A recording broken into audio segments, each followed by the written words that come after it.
Your team is always so ready to go. So thank you. All right. Megan, you want to start letting them in? All right. Hello, GPI family. You all are back. We've been quite busy this year already. I love it. We have some new people here. Nicholas, Kevin. Welcome. Welcome to the family. Where are you from and where did you hear about us? Mr. Kevin? Okay, he's not answering. Yeah, this looked like the GPI family coming on in here.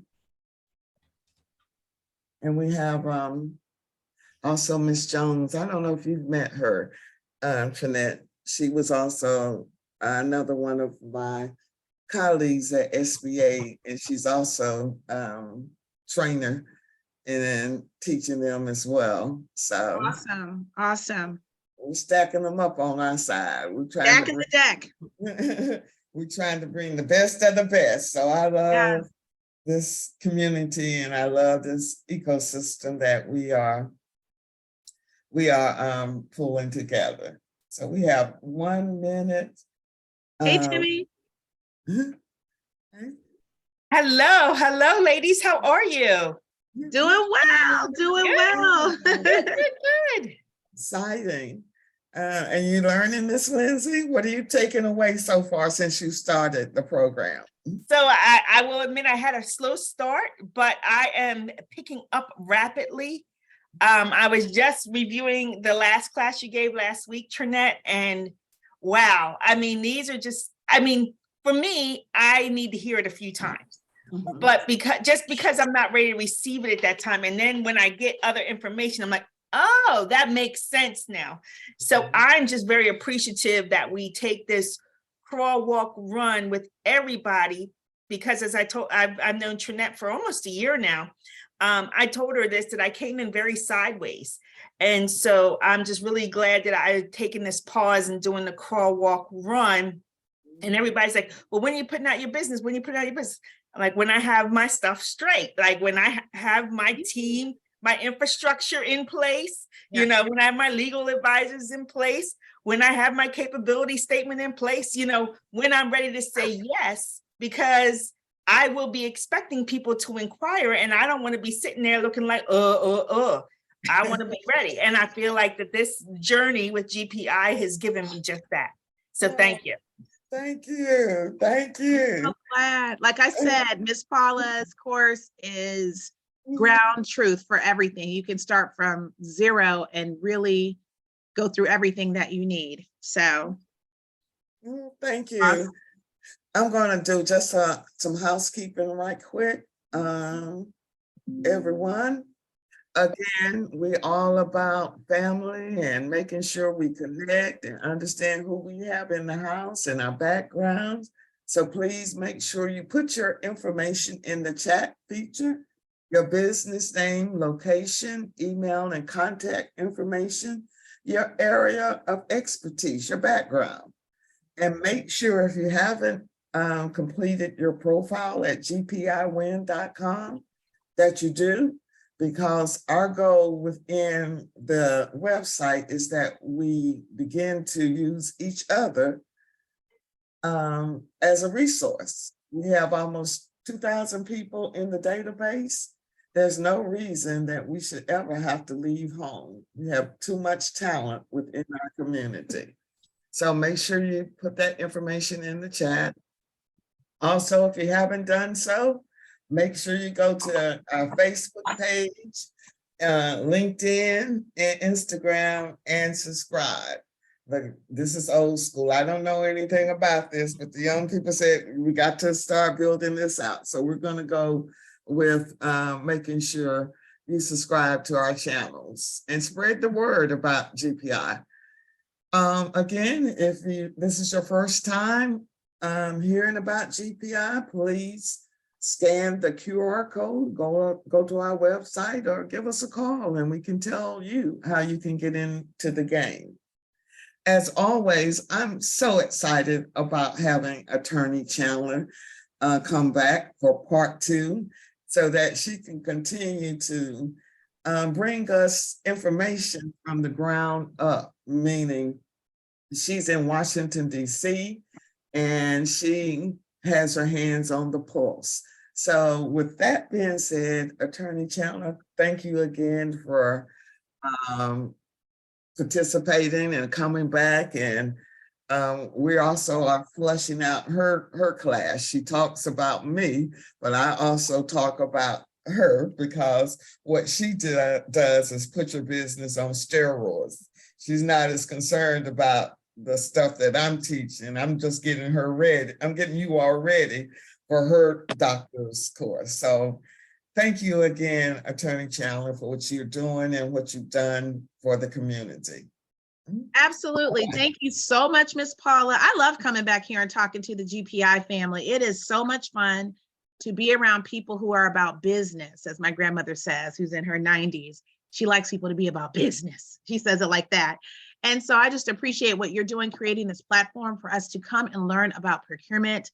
Let me tell you, if you guys are able to hop on and show your face, it would be great. Even if you can't stay on long, just hop on and so I can see that there are not, as Timmy says, the Admiral will say that there are not Autobots behind the screen. Thank you. Yes. Yes. We have some family here. You may not be able to stay on the whole time. I see people coming on. Nice to see you. It's just nice to put a face to the name if you're able to. You know, not always you're able to do so. But my goal is to continue this excellence that Ms. Paula has established. My goal is to show you guys that there's a whole world out here, not only just in government procurement, but as one of my mentors says, is also commercial work as well. That the skills that you're learning from Ms. Paula in this course literally will apply to you pursuing work on the commercial sector. So you're really, she really doesn't say it, but you're really getting a twofer because the search capabilities we talk about and all of that foundational work, like you heard Timmy talking about, getting your business in order, all of that, it's way easier, way simpler, I shall say, to get commercial work than it is government contracts work. But government contracts work, if you can do that, like they say in New York, if you can make it here, you can make it anywhere. So I just wanted to share that with you guys and everything. I see some familiar names on the call, people who have come through the course and everything. And I know you guys are working it out right now. That course is not a game with Ms. Paula. And so my goal today is to talk to you guys about the other half. I just felt like we met last week and there was just so much going on. And I said, Ms. Paula, I'm happy to come back and clear my Friday to come back and talk to your team. You tell me where and when, and I'm happy to do so. So that's why I wanted to come back because I felt like we just simply kind of ran out of time. And there was so much more I wanted to share. So last time, I just wanted to recap that we talked about all of the opportunities in government contract, and we talked about the world that's out there. The government is purchasing at the federal level $500 billion with the B in services every year. If it is made, the government probably buys it, from food service trays for the cafeteria, strings for the boots for the Army combat boots, propellers for the airplanes, pencils for the office, Post-it notes, cleaning services, zippers for flak jackets, IT support services, whatever it is, if it can be purchased by corporate America, it is probably purchased by the US federal government, number one. And number two, in massive quantities. They're the largest buyer on the planet. Okay.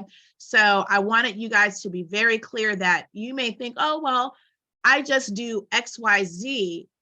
It's probably something that you can sell to the government. Okay, so what I'm going to do now is share my screen, and I wanted to talk to you. I believe in giving folks tangible information that you can leave with. You had a bunch of opportunities last week to learn about the NAICS codes and all that. Today, I'm going to just show you some of the work that's out there that's available. Now, I know that some of you are going through Ms. Paula's program and others of you have graduated. I see Dr. Lakeisha. Hey, Dr. Lakeisha.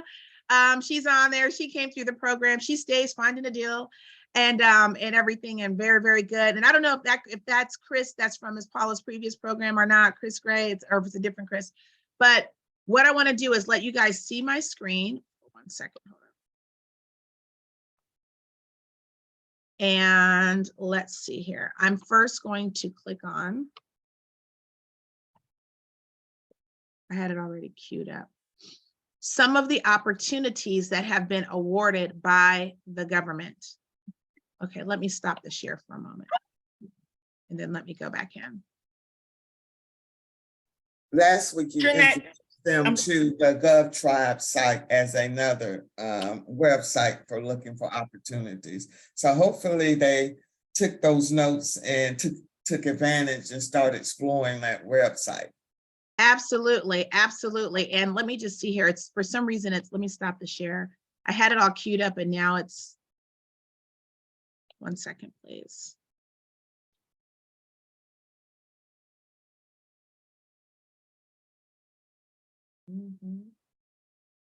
Anybody have any good news while she's queuing it up? I just had a question. I just want to make sure that these things are just our federal contracts, not necessarily state. Is that correct? Right. So Ms. Paula has a course where we go down deep into other contracting vehicles, right?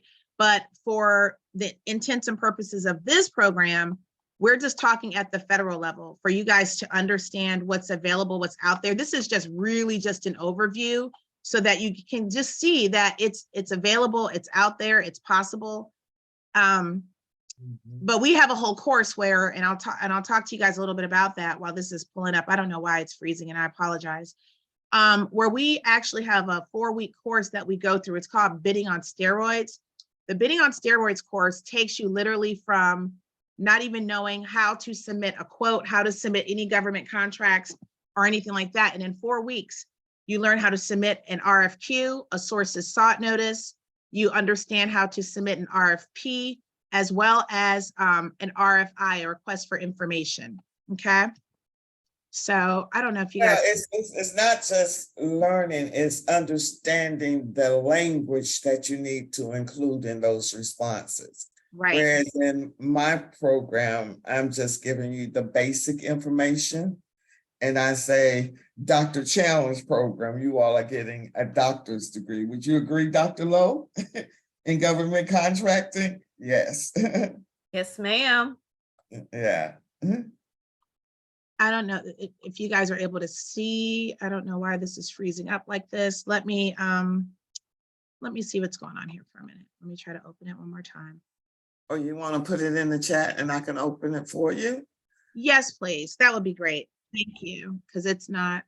Okay. And you can walk through it. Perfect.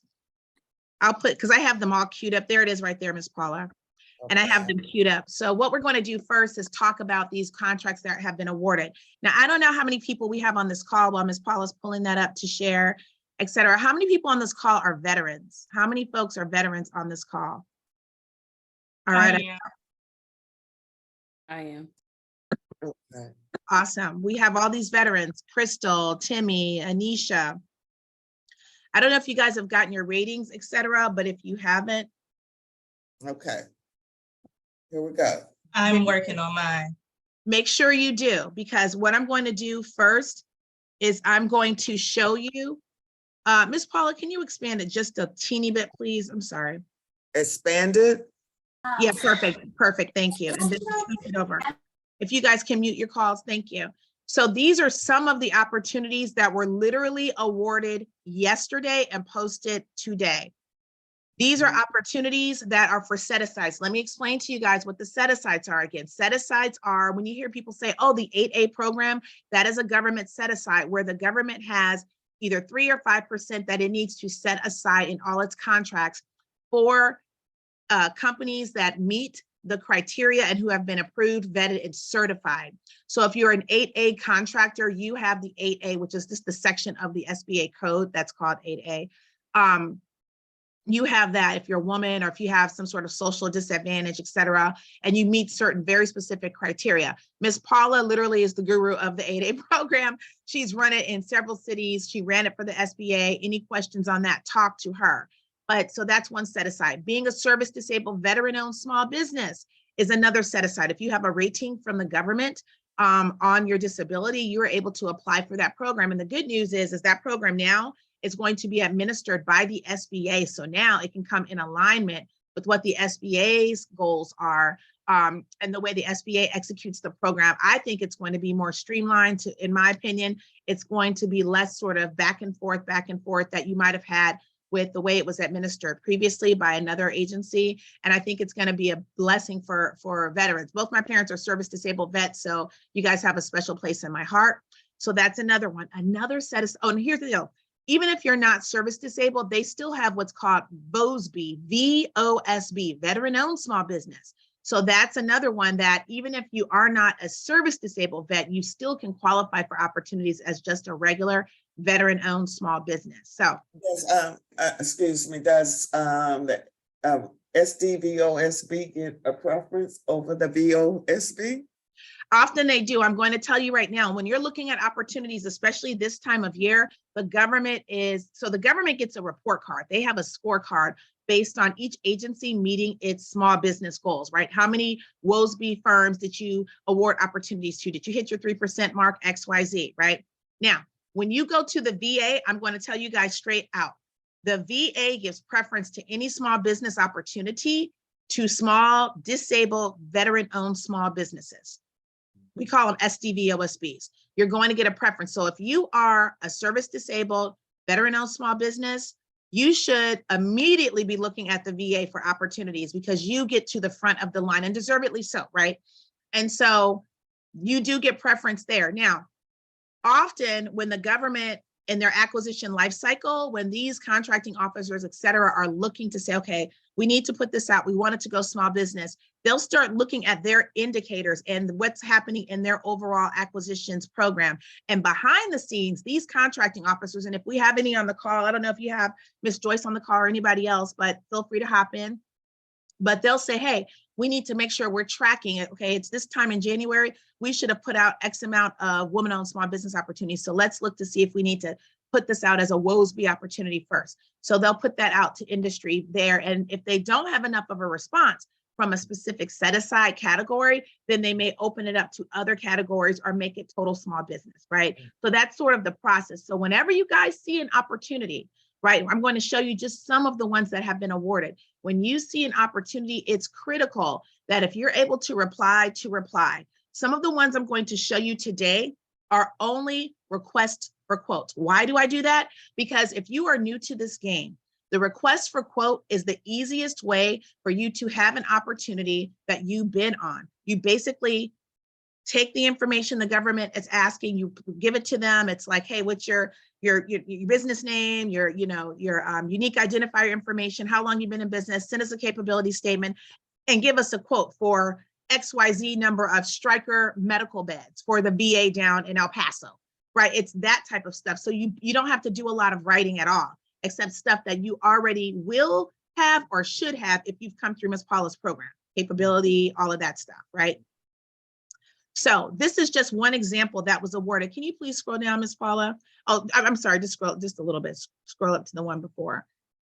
This one here is basically awarded to a woman-owned small business, guys. It was awarded yesterday for them to come in and to provide furniture management for the folks who are traveling in the military who are not accompanied. So you hear unaccompanied housing if you're military and you change your duty station. They hired a woman-owned small business to come in and provide those services. Okay, can we go to the next one, Ms. Paula? Okay. This one was the Command Control Communications Cybersecurity. We call that C5. It used to be C4 ISR, right? But now it's C5 ISR, right? This work here, Command Control Communications, Computers, Cyber Intelligence, Surveillance, and Recon, right? And so this is a whole program that, if you can scroll down just a little bit, please, it was awarded by the Coast Guard to a woman-owned small business yesterday. The government is busy. The government does not play. And really, after we get through that Martin Luther King holiday is when you see a lot of activity from the government, because they're sort of coming off the holidays. They get in for the first couple of weeks. They need to get their bearings at all the little nickel and knack stuff they weren't able to really close out thoroughly at the end of the previous calendar year, which ends December 31st. So they come in, but then you're going to start seeing a bunch of award notices get posted out. The next one, please, Ms. Paula. Attorney Chandler, I have a lot of the veterans that I have are in IT and in intelligence, and some of them have the secret clearance. Mhm. What would you recommend, or how would you recommend they leverage their military experience and that secret clearance just starting out? Absolutely. So what I'm going to say isn't going to necessarily be the most popular, but this is the way I've trained people for 28 years at this point of doing this. I work in the cleared world as well, do a lot of national security work, DoD, aerospace, and healthcare. I typically work those opportunities that are $500 million to $6, $7, $8 billion single award work in those spaces for the large companies. I'm sure you've heard of their names. So some people I work with have 5 people, 3 people in their company. Some companies have 300,000 employees, and I've worked with and deals with all of them. One of the things I tell folks, especially when they're rolling off the military, you need to make sure you keep your clearance active. So one of the things I tell people is you might not be able to hop out and all of a sudden you're fabulous and you're on the scene running all these clear contracts. You may need to go work at a defense contractor for a minute, get your bearings, see how things work. It's okay. It's okay to get the lay of the land while you're setting up your business and everything. You may say, okay, well, I have military retirement. Go over to, a Lockheed, an SAIC, a Northrop Grumman, a Booz Allen, or whatever. Get your feet wet. See how these contracts are run from the inside. Because the reality is, if you hop out and you just set up your business and really don't have even if you have strong connections, you're going to have some experience to know. You have the rules that are written down, then there are many unspoken rules as to how you work in this government contracts game. Ms. Paula will teach you guys about so much of that, but you need to go. So you may need to go to one of these defense contractors and get that experience. And the great thing is they can keep your clearance going. Because remember, there's certain parameters, timeframes that you have to use that clearance in. If not, it will lapse. And then if you're out without a clearance and you don't have a sponsor, you just don't have a clearance. And so one of the things I tell folks all the time, and I've had, all kind of people over the years, sergeant majors, colonels, everyone, hey, what do I do? I'm like, go get that experience so someone holds your clearance, because it will keep you going while you see how things work. Well, if they start competing on contracts, just with those credentials, do you not think that knocks out a lot of other small businesses just because they have those credentials? And can they advertise the clearances? Absolutely. So when you look on, and here's the deal, when you look at opportunities like on GovTribe, et cetera, they will say, we need to have someone who holds a TSSCI poly or a secret clearance or a public trust. You'll see at Homeland Security, you'll see a lot of public trust action, right? Or we need someone who has, a full scope poly or a CI XYZ. You will be more competitive as a person going after that work, because remember, some of these contracts are for, bringing in 2, 3 people. Some of them are bringing in 20, 30 people, but some of them on this GovTribe are for personal services work. And that personal services consulting work is where you can get in and say, I have a clearance, I can do this work, XYZ. They may need someone to come and do analytic work, at an embassy or something like that, right? Or they may need someone who's a DoD sort of familiar person to come and give XYZ level of expertise that literally directly applies to what you did in the military.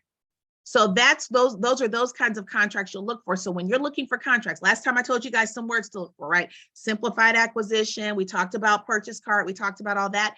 The next terms that I want you to look at are personal services, and put the words in quotes, because those are when they're looking for just a consultant to come on, right? So that's number one. Number two, there's something called the facilities clearance, and that's a little different, right?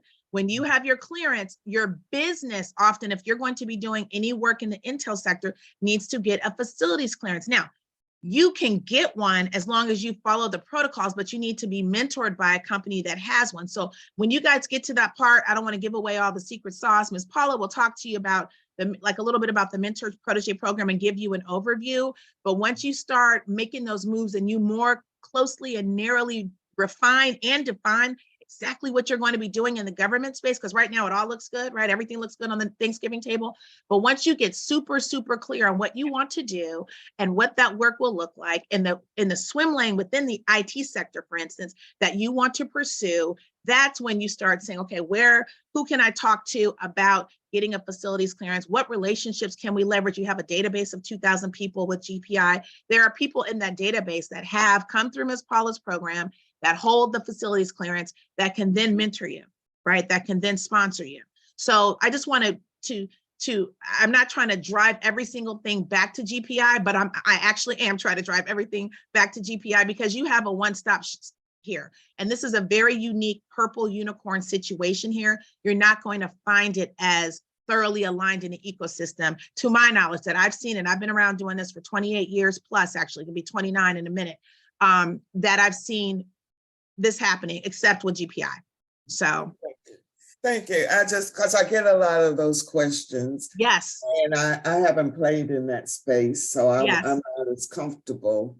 Well, I know what I know. And right. And I know that's your space, so that's why I'm glad that you're here and you can share. And do you recommend, as a resource, as you're looking at some of these small buys, to look into the TAP program, the Transition Assistance Program? Oh, absolutely. Oh my gosh, that's a blast from the past. Let me tell you. So I love TAP. I love a good old TAP program. I used to give this for free, this seminar for, not this one particular, but I would talk to, a military that was transitioning out. I used to do it over at Bethesda. Yes, Naval Hospital. I'm in the DC area, you guys. So the old Bethesda, and take advantage of it. There are resources that I think are so critical for you to use, especially if you're leaving out of the military. You need to be wearing TAP out left and right. There are so many resources. And what you need to also do is specifically go to them and say, I want to do this. Who can you connect me to that's come through TAP? Who's retired that you can connect me to? What government agencies, what government contracting firms can you connect me, Joe Blow, to, so I can develop those relationships with industry? They will do it, I promise you, because that's how I got. I was out doing something, this was like 5-6 years ago, and I was out doing something, and Colonel Ron, his name is Colonel Ron, asked me, hey, do you mind coming doing this? Oh, no problem. See, both my parents are service disabled vet. My twin sister's a vet. My brother-in-law's a vet. He's service disabled. So I love veterans. You say there's something going on with the veteran, I'm there. Like, I'm your girl. And so the TAP program is outstanding, but a lot of people do not optimize what they're there for. They think, okay, let me get my retirement stuff, figure out what's what, let me get my pay situated, let me get a couple of resources. And they have a whole conglomerate of support that people just don't know about. So great question, Ms. Paula. No, good. I hope that helped some of my veterans that are online right now. And again, thank you guys for your service. Thank you. I see Miss Alicia has a hand up. I don't know, I can't see everybody, but I do see Miss Alicia Reed has her hand up, and then we'll go back to the award notices. Okay. Alicia, Elisha. Oh, I'm sorry, And Elisha. I think Miss Lindsay was before me. Oh, okay, I just see, because my thing is expanded, so. Thank you. So you answered a lot of questions in conversation, but I just wanted to make sure I was tracking what Ms. Paula was doing and highlighting these numbers. That is the actual dollar figure that it was awarded for? Okay, just making sure. Thank you, that's all I have. Yes, ma'am. You see this right here? This is going to be a game changer, Captain Timmy. And I'm not one of these ones, right? But can I just tell you, like, Captain Timmy is amazing. Captain Timmy used to run she at the U.S. Naval Academy. She was featured on MSNBC about 7 months ago as the highest ranking Black woman in the U.S. Navy. She's amazing, was running all of their recruitment and diversity outreach work at the Naval Academy. So humble. But if you guys need anyone who does DEI work, diversity work, organizational leadership, she talks all over the country. People fly her all over everywhere, but she's in the New Jersey area. But she has 2 kids also at the Naval Academy. She's happy to drive down to the DC area. Just let her know. Okay. So all right. You never know who we have in the house. Right. And she's so humble. She just kind of slides in. But I mean, when I tell you, I mean, they had a whole MSNBC special on this woman and everything, and like a couple of other ladies. So anyway, I just wanted to share that. All right, Elisha. Yes, ma'am. Thank you. My question was kind of about the mentor prodigy pathway.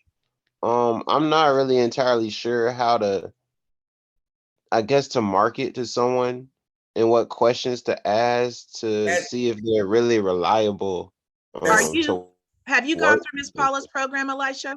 He's still in business ready. We're gonna cover that in the third module. Okay, I was gonna say, when you get to that point, that's why I was like, if you haven't gone through, go through her program, she'll walk you through, because it's a whole delicate dance. And I've had clients like Booz Allen Hamilton, Northrop Grumman, you know, Hewlett Packard, the list goes on and on with these defense contractors. And one of the things when we would have folks looking at, hey, can you be my mentor in this mentor protege? It was very rigorous. And if anyone was asking me, okay, like, hey, what do you think about bringing this small business onto our team? I'm like, okay, talk to me about what the small business is. And I looked with a very discriminating and discerning eye. And so those are the types of questions that once you get to that point, like you can't, when you step, the kids say, when you step, you have to step correctly, because if not, then they're not going to take you seriously. And so what you want to do is, in short, be ready, be prepared, show that you're a true player, you're a difference maker, that you have your infrastructure, your back office in place, which is so critical. I can't tell you how many times we've been vetting small businesses to work on a big deal with NASA or with, you know, in the Intel space, or, you know, at DISA or any of these places, right? SOCOM, whatever. And when you take a look underneath the hood, it's like you see the carburetor's not attached, and, you know, there's leaky oil and all that. So what I say is, even though it's very exciting and very tempting, you want to take this as a very methodical process. It seems like a long time because it's the third month of your process, but it will pay off.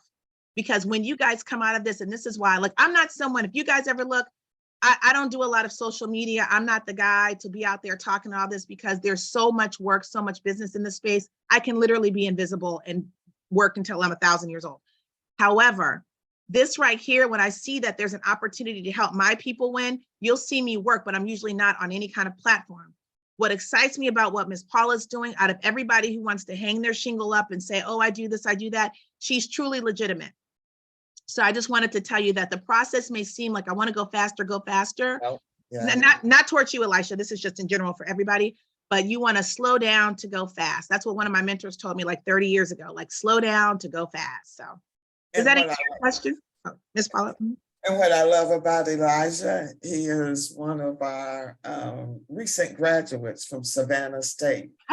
And he's taking this serious, and he's been committed. But I think, as you say, everybody wants to get to the end game. But it's important for me that they have the foundation and understand what they're getting into, rather than just going and getting into contracts. It's more than that. It's more than that. Yes, indeed. And let me tell you, the tools, if you could scroll down to the next one, please, Ms. Paula, the tools that we are talking about, if you can scroll up just a little bit, is this one of the awarded ones?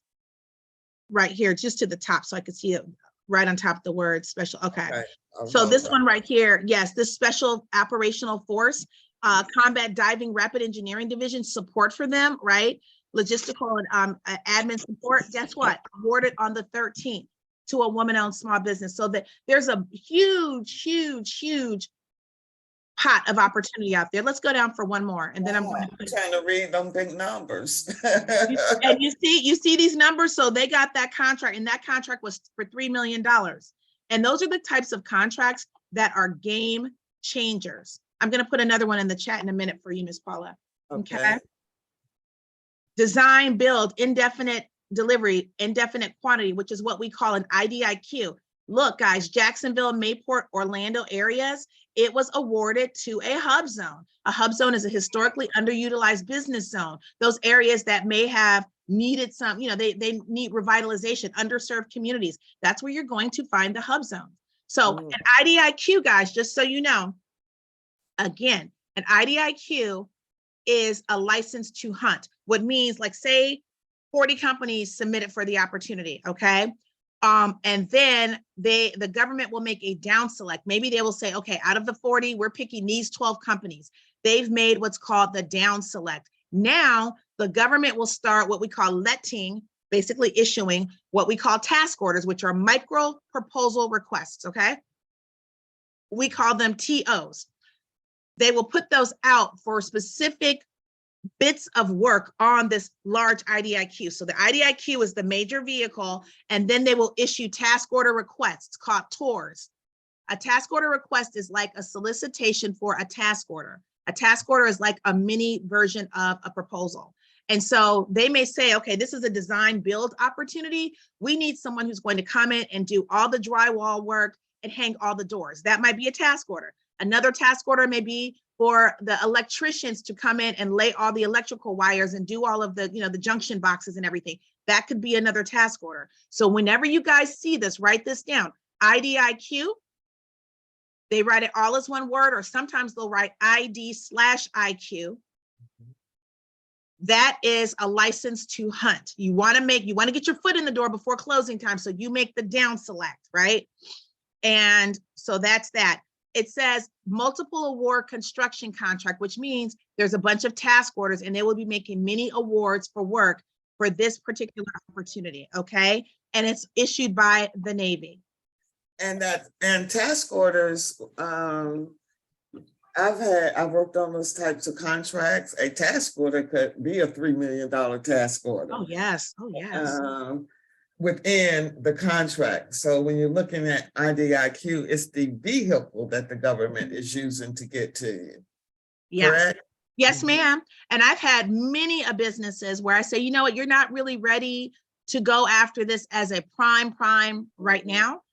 So maybe you are a subcontractor on someone who's won one of these IDIQs, because sometimes you'll have an IDIQ that is a single award. So they'll say, instead of awarding it to, let's go back to our example, to the 40 out of 40, awarding it to 12, we may award it to one company. I've worked on plenty of deals, but they say, okay, dear HP, we want you to come in and you deal with all your subcontractors and bring them in for the work we need. So, somebody may come over and handle all the IT servers. Somebody else might come in and do whatever that work is, coming and doing the intelligence analysis or whatever that looks like. So you could have a single award IDIQ, and then you have multiple subcontractors underneath. That's another opportunity for you to hunt.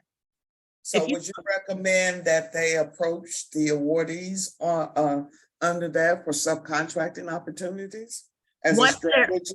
Yes, ma'am. Once they're ready and they're able to clearly state what their value proposition is in their 30-second elevator speech, and why they matter and why they're different and better and faster and more efficient and whatever else that acronym or that adjective is, then the next 20 guys in line, then and only then do you approach a company. Because here's the deal, think about it. And I said this last week about government contracting officers. Everybody approaches them as though they're the special snowflake in town. But by the time they get into their desk at 8:30 in the morning, they have like 100 small businesses all wanting them to do something for them. Well, these large companies and small and medium size as well have the same issue. Everybody wants to do government contracting. Well, not everybody, but many people. And if you can't muscle your way up to the front of the line with a differentiator, something that discriminates you from everybody else, then you're just another person asking them to do something for them, but they don't know what the payoff's going to be. So one of the things, like I'll tell you, it's not even a 30-second, but I say, my name's Chandler. I'm from the Chandler Law Group. I work deals and win deals in the DoD, national security, aerospace, and healthcare sectors. I typically work $500 million opportunities on up, and my win percentage is in the 90%. I've worked for some of the smallest companies in the country, as well as some of the largest. So whether you have 300,000 employees or 3 employees, I'm the person you call when you have must-win bet the company opportunities that Wall Street is watching. That's it. Right now. That's it, right. So if they take nothing. I need a recap. Say that one more time. You Amazing. know what? I'll have to have them transcribe it and send it out to you. Absolutely. But do you see how quick it is? Somebody tell me one thing that you got from what I said. That lady. You that lady. You secure the deal. You work with them all, big and small. Whoa! I feel a new tagline coming on. I work with them all, big and small. Absolutely, Right. absolutely. I don't know why this is. What else? Tell me what else you guys heard and what I shared with you. Let me try to open mine up. That you're confident in what you can do. Yes. And Wall Street is watching. Wall Street is watching. Right? Just think. I mean, if you've ever been on a call and the CEO of Hewlett Packard is dialing into your 7:30 stand-ups, every morning, like, hey, what are we doing, T? What's going on? What's going on? What's the numbers look like for a deal that's worth billions of dollars? It's just a little bit of pressure, just a little bit of pressure, you know, but once we won that deal, I tell you what, I mean, you just, you know, it's a great feeling. And, you know, to have an opportunity, for instance, let me share, Miss Paula. I can mine is, let me come back and grab the screen now. Okay.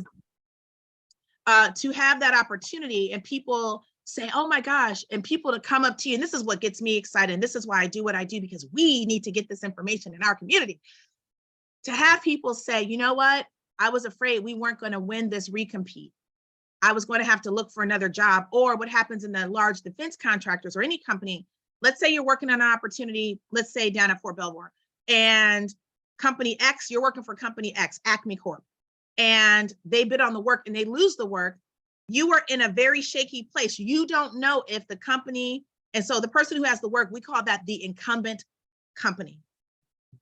You don't know if the company that won the work after your company loses the deal is going to take you on. Typically they do, because we want to lower what we call, and I'm really giving you guys some game here. We want to lower transition risk. So we don't want to have to hire all new people, because we want the contract and the mission to continue uninterrupted, seamlessly, XYZ. So the best thing to do is, as long as those people are strong performers, is to keep them on to continue. But many people don't know that.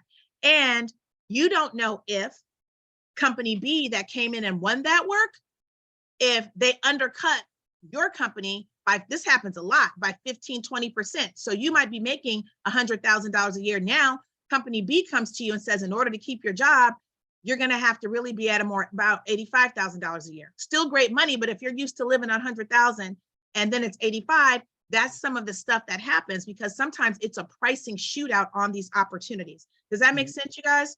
Mm-hmm. Yeah.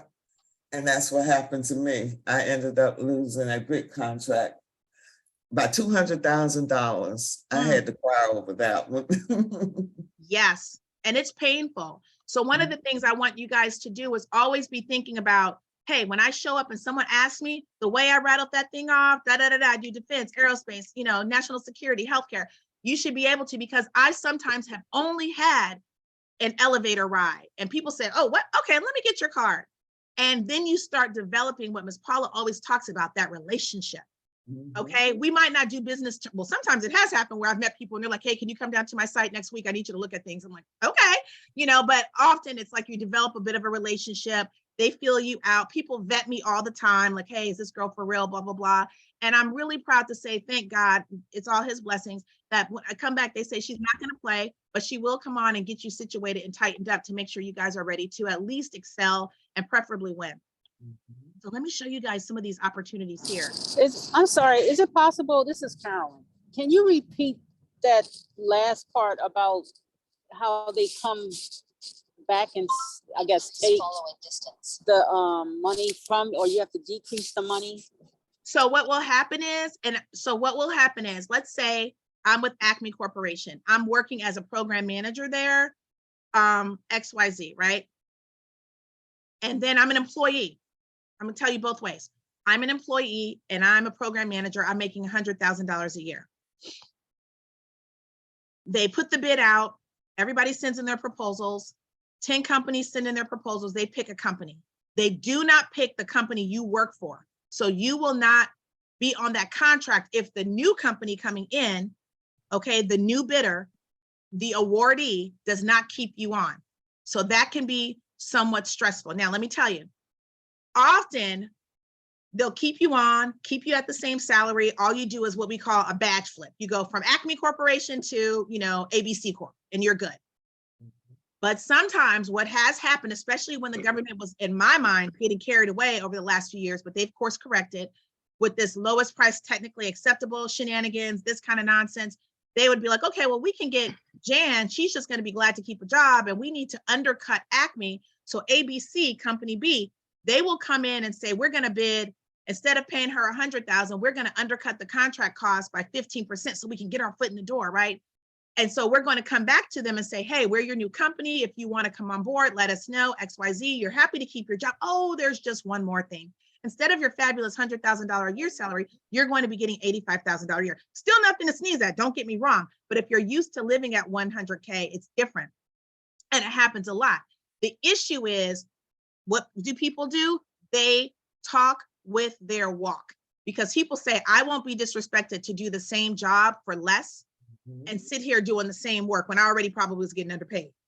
So that's what will happen. Also, let's say you're a small business or a large business, because I've seen this happen as well. Let's say there's a mega business and you're a large business that's a subcontractor under the mega business. They come to you and say, in order for us to make this deal work, in order for us to win the work, everybody always talks about winning the work, winning the work. In order for us to win the work, we had to cut our costs and cut down to, I call it the bone gristle. And so, dear subcontractor, you need to slash your rates that you're charging up through to the government through us by 15%. So sometimes it's that kind of cycle that can be kind of hard for businesses. So that's why I say, have your hands in multiple pots. So a few seconds ago, we looked at the awarded contracts, right? Those contracts that were awarded out to industry. But let me talk to you guys a little bit about the types of opportunities you can literally look at when we get off this call today. And these are simple requests. This might bring a flashback for Dr. Lakeisha. A request for quote. A request for quote is one where you literally, it's a woman-owned small business opportunity, okay? There's no award date. It's due on the 3rd, okay? So it's due next week, okay? And it's for the defense. I'm going to click on it. Can you guys see my screen? I just want to make sure everybody can see my screen. Okay. Yes. What in the, hold on for 1 second. Why is this? I'm not sure why this is doing this. Okay, that was survey. All right, so here's one. This is a simple opportunity, okay? Let me walk you guys through what this looks like, okay? The government posted it yesterday at 1:12 p.m. You guys see me here? It is due 12 a.m. Y'all look at the time, because the government has gotten real funny. I keep seeing these 12 a.m. So that means 2 minutes after 11:59 on the 2nd, 11:59 p.m., this is due 1 minute after. Okay, it's not 12 p.m., it is 12 a.m. And they are looking at a woman-owned small business to come in and provide this clutch element, this disc clutch element. This is a way, guys, that you can literally make good money and be eating well. This is with Defense Logistics Agency. Okay, synopsis, proposed procurement for this item. This is your item number. Okay, so for those of you who ever ordered stuff and in your office supply company, you can find these items. If you are someone who knows machinery or anything like that, if you are able to order, if you are able to read and order something, this is an opportunity you can go after. Okay, and all they want you to do is very, very cut and dry. Here's your summary. They want you to provide to their contact information that's listed a quote. And this is something that's under aerospace and structural component parts. So where would they go to? Because it's bulk. It looks like they needed 1,800 pieces. Yes. And some of the experiences I've had is with the suppliers. How do should they begin to build or have those relationships if they're trying to go on this side with those suppliers, and how do they begin to build those relationships? Absolutely. Excellent question. So, and I'll find one that's a little simpler too for people. Some of the things you can find, I am seriously not kidding you. I have a client who is an outstanding supplier of like, they provide like Office Depot stuff. I'm losing office supplies and things like that. But they branched off to supplying the VA their paper products, right? Paper towels, toilet paper, right? Kleenex, all of that. Some of those items are so straightforward, and sometimes they don't need a lot, but they just need to be able to check the box, guys, that they did business with a veteran or did business with a woman or did business with the hub zone. So they may say, we need like here, 1,800 of these clutch assemblies, right? Or they might need 300, PPP masks or 1,000. You want to develop relationships with industry providers such as a Grainger, Grainger, Grainger, Grainger. There's many, many of them, and maybe that's a conversation for another day. but look for these wholesale suppliers you can sign up with to get stuff. Air gas is another one, AIRGAS. They do a lot of the supplying of, like, when they're looking for tanks and hydraulic things and things like that, and air gas. And what you do is you reach out to them and say, I want to be added to your vendors list or your ability to supply. And it's a little bit of a little process. Send them your information once you're ready to go, and they put you into the system. So therefore you can get the wholesale pricing so that you can then have your markup to provide these items to the government. Does that make sense, guys? Yes. Yes. And here's the thing, guys. Here's the thing. So there's supply chain shortages all over the place, right? It's kind of crazy.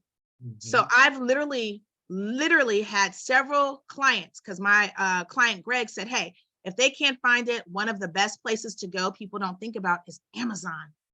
If you can get something off Amazon for a decent enough rate and a price, and then turn it back over to the government, because often it's not always like price is the only factor.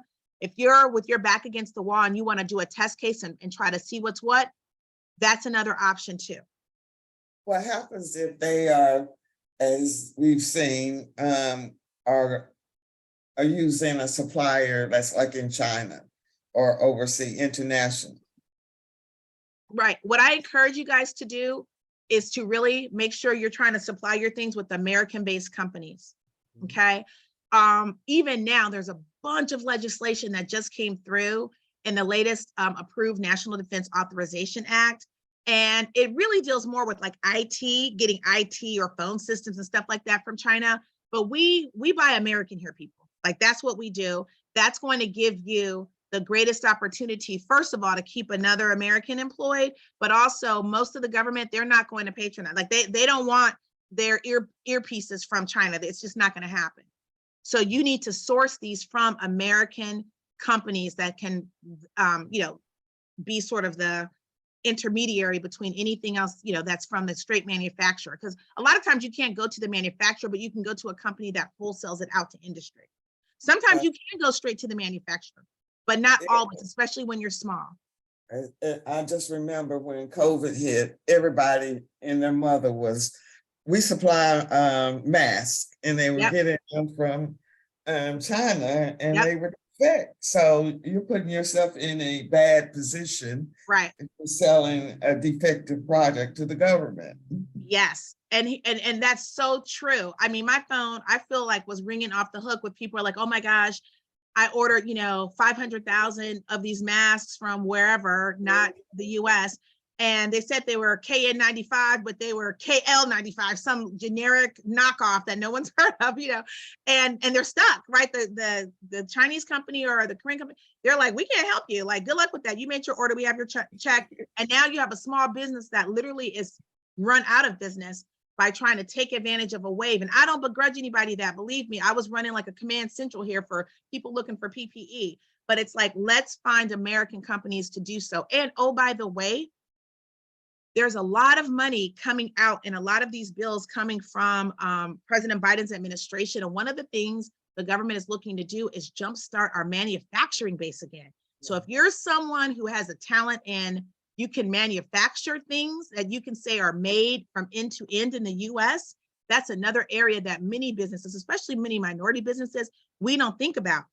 You don't have to be a big whole thing, but if you're someone who can make a little zipper that goes on a flak jacket or something like that, and you know how to manufacture those from soup to nuts, and you can provide those to the government, like the DLA, the Defense Logistics Agency might purchase those from you, that is another very viable form of an opportunity. And that's an industry that can stay small forever, because that industry is based on the number of employees, not the revenue sales. So most of them will start with 500 employees as the cap of being a small business. Right. Thank you, Ms. Paula. And guess what? That's a problem we'd all like to have, right? 500 employees. Oh my gosh. Exactly. And still a small business and right, go out. I can't manage. Exactly. And I worked in Philadelphia with the DLA. They had a center there. And that was a big challenge for them, is finding minority-owned manufacturers. So we're not even nowhere playing in that game. Exactly. It's 750 over there. I see the small business size standard, 750. Mm. And let me tell you, Ms. Paula, to your point, look at this, guys. So the DLA has had this opportunity out. They keep running it out, Guys, look, they've been asking for this for 124 days Wow. for padlocks. Wow. Let me grab this and put this opportunity in the chat because you guys can go out and look at that at sam.gov. So remember what we talked about last week, right? So GovTribe is sort of the pay service for this, right? But sam.gov is the site.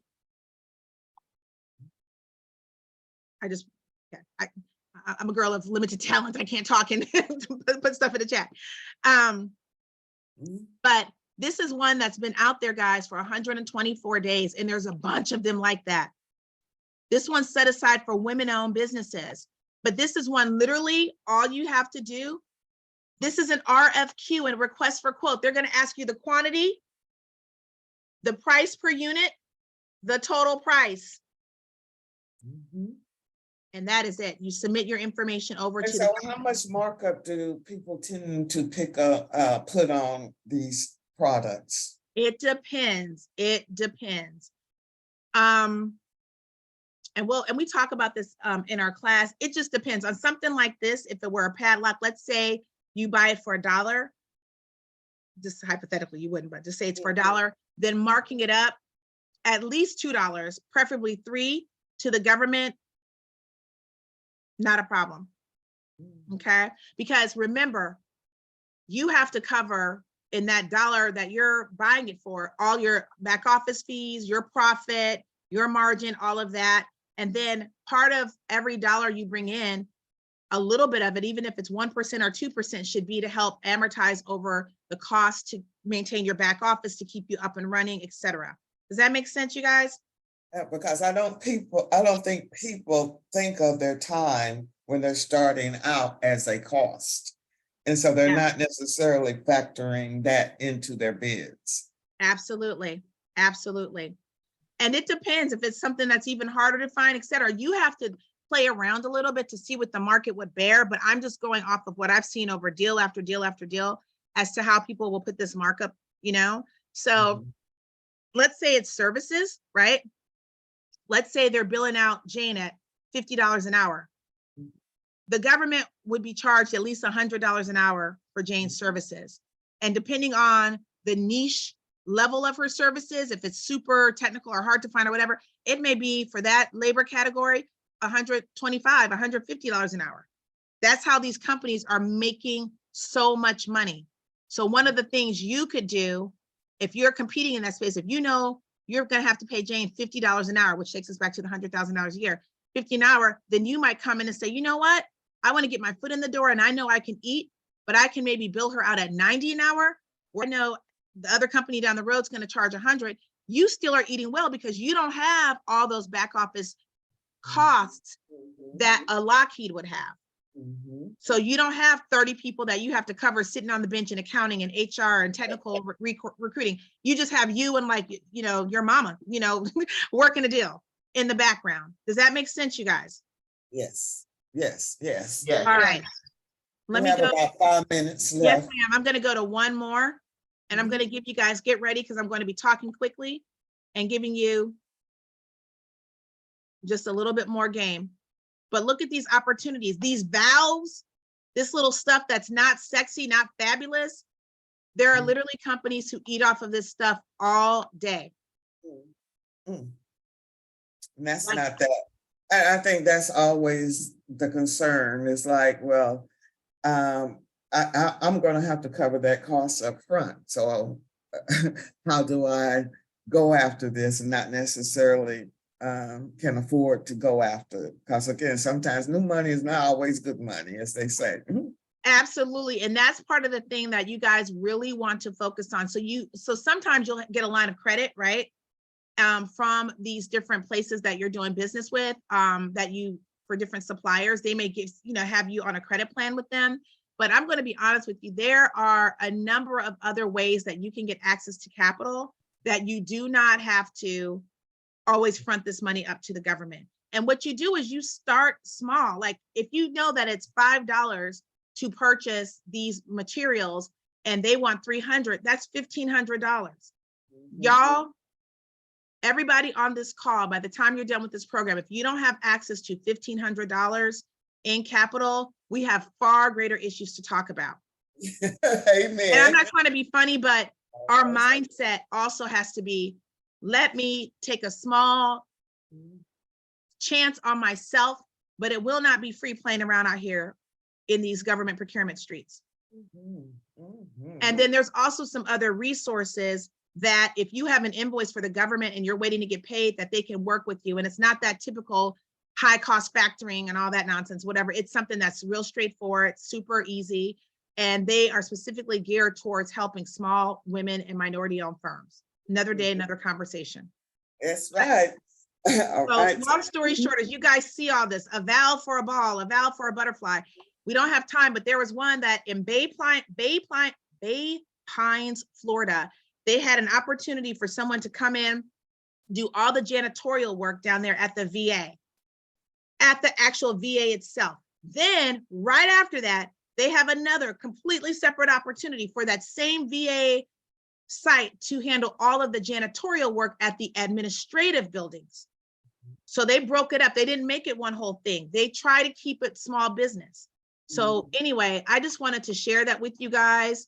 Make sure when you go out there and you're looking for opportunities, what do we have? 30 people on the 29 people on the call. Make sure that when you're looking for opportunities and you go, let's say to sam.gov, if you're not using the Gov Tribe, that you're putting in search terms for opportunities that are due starting today, all the way up to maybe June 30th. So you can get an idea of what's out there. Put in your filter criteria for what you're interested in, women owned, et cetera. You can check the box and it will pull up any of those opportunities. I'm going to be honest with you, you're going to see a lot of service disabled vet stuff because the government always this time of year, they're trying to push that out right now. That's what they're trying to push out. But there's a bunch of other work out there for women owned, hub zone. You guys, I've shown you one of each. Okay. So just be aware of what's out there. Stay super focused. Do not be distracted by shiny objects. And the first thing I want y'all looking for are requests for quotes. Even if you just pull them up and look at what they're asking for and ask yourself, can I fulfill this? How would I fulfill this? So RFQ, put that in quotations when you search, and you should have a lot of opportunities that come up just so you can familiarize yourself until Ms. Paula can walk you through the rest. And I think that people are fearful because they're scared they're going to make a mistake. Everything has to be perfect. And the only way you're going to learn is jump in. You can sit through this course in 3 months, and we're giving you the blueprint. There's no reason that you can't go after these opportunities. Erica, they're all feeding. GovTribe is a paid service. The FBO Daily that we're using in class, that is free, but it's still, all of it still ties into sam.gov. Right, they're pulling from sam.gov, so that's the free version. And GovTribe gives you a little bit more information than FBO Daily, but sam.gov is still such a mess. But anyway, it's 1 o'clock. Can we also close with maybe 3 takeaways from someone? And thank you again, Attorney Chandler. You're welcome. You're welcome. 3 takeaways from someone. Buy from the United States. That's what I was gonna say. Look at, go in and look at requests for quotes or RFQs and just see what companies are looking for. I mean, what the government is looking for, and see if we're able to supply those requests. Yep. Very good. Thank you, Victoria. Have a bad elevator pitch. Hey, yeah. Absolutely. And can I add one, Ms. Paula? Thank you to what Chad said. Always be closing, ABC. So always make sure you follow up. I'm like the queen of follow up. I used to do Mary Kay years ago, the free cars and the trips around the world and all that. And one of the things I always learned, Mary Kay Ash said, well, she didn't say this, but this is what we learned. Always be closing. So it's great that you talk to someone on the elevator, but if you put that card at the bottom of your wallet or the bottom of your purse and you don't follow up, it was just a cute little kiki, nice little conversation until you got to floor 5. There's no business coming out of it. There's no opportunity and there's no nothing. But if you follow up and within literally 24 hours and say, hi, my name is Trinette. I met you on the elevator down at the DC Reagan building the other day. Just wanted to follow up. We had a great conversation about XYZ that they did and would love to schedule 15 minutes just to get on the phone and talk about if it makes sense for us to continue a conversation. Thank you so much. Have a great day. And then follow up with an email. And then you put it on your calendar. Like if I haven't heard from Acme Corp in a week to follow up again. Like that's how you do it. And that is the technique. ABC, always be closing. I used to teach I was like it was 25 years ago. I was in Mary Kay, but I was young. But look, within 6 months, I had the car, trips around the world, everything. And the thing they learned was always be closing. Would you prefer creamy lipstick in red or would you want one in fuchsia? Which works better for you? You're always closing. All right. That's all I have, guys. All right, and we'll be following up when she's going to kick up with the dates on the bidding on steroid for those of you that have completed the program, hopefully in the next month or two. But I know she's busy, so when we get her, we have to get her. And the next cohort will start March 14th. Is that right, Megan? Do I have any other housekeeping we need to let the community know? She may be offline, but thank you guys for always coming to the masterclass. We have a couple of more coming up each month. I'm going to continue to try to at least have 1 or 2 a month so that we're engaged. And again, we really have a community. Also be on the lookout. We will begin to have a networking events. We have a huge community. We need to get off of Zoom and start building relationships within the community and understand everyone's background, because we have some heavy hitters coming through the program, just as you said, Captain Lindsay. Yes, if nobody else know, you all need to be getting her resume or hooking up with her because she's coming from a different perspective. It's so important that we collectively understand to use our resources. We have to take care of each other. Nobody's going to take care of us but us. All right? That's my word for the day. Happy Friday. Have a great weekend. Thank you again, Attorney Chandler. My pleasure. Thanks for having me, Ms. Paula. All right. I hope you guys, I'll see you at the top. Thank you. Bye-bye. Thank you. Thank you. Bye-bye. Thank you. Thank you, Ms. Thank Paula. you. Thank you. Thank you both. Thank you. Thank you, Ms. Chandler. Paula. Thank you, Attorney Chandler. Bye-bye.